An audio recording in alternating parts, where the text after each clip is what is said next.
नेपाल में जो हो रहा है कोई नया चीज नहीं है। वहाँ पर जो गवर्नमेंट है उसे संभलता नहीं है। कोई भी गवर्नमेंट आता है तो अधिक दिन तक संभल नहीं पाता है। ठीक है, जो कंट्री है उसका मेजर रेवेन्यू जो है आज के डेट में रेमिटेंस हो गया है। और जनता जो है सो डिफरेंट टाइप का पेंशन पर जीती है। डिफरेंट टाइप का पेंशन मीन्स कि वृद्धावस्था पेंशन और अलग अलग टाइप का पेंशन। प्रोडक्शन है नहीं कुछ, कभी इंडिया के साथ कभी चाइना के साथ।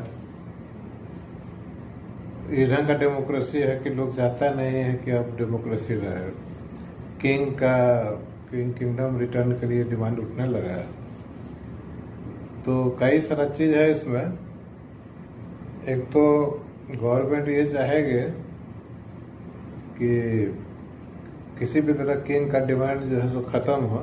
सोशल मीडिया से बहुत ज़्यादा फैलता है ये सब चीज़। दूसरा मुद्दा आएगा, ऐसा सोचा जा सकता है कि चाइना जो है अपना सर्च इंजन कहीं डाल देगा जाकर। गूगल माइक्रोसॉफ्ट वगैरह के बदले जो चाइनीज सर्च इंजन जो चाइना अपने यहाँ यूज कर रहा है उसको इंटीग्रेट कर दे। तीसरा ये भी एक इम्पोर्टेंट चीज बोला जा सकता है कि कोई भी कंपनी, फॉरेन कंपनी अगर कहीं पर बिजनेस कर रही है तो उस देश में, उस कंट्री में उसका रजिस्ट्रेशन होना जरूरी है ताकि वो बिजनेस उस कंट्री के लिए लीगलाइज हो, उसके लॉ के अंदर में है।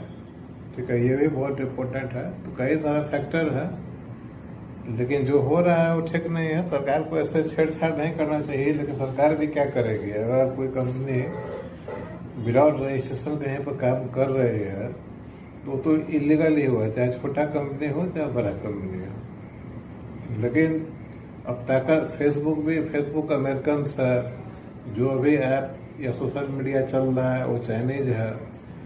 दो बड़ा देश के बीच में एक छोटा सा देश पिसता हुआ दिखाई दे रहा है। ठीक है, देश के पास अपना कुछ है नहीं, डेवलप कर नहीं पाया, एड रेमिटेंस पर चलता हुआ एक देश है। तो इसके पास बेसिकली अपना कुछ नहीं है। करीब 3 करोड़ में से 50 लाख का आबादी, 1 करोड़ का आबादी हो सकता है विदेश में काम करता है।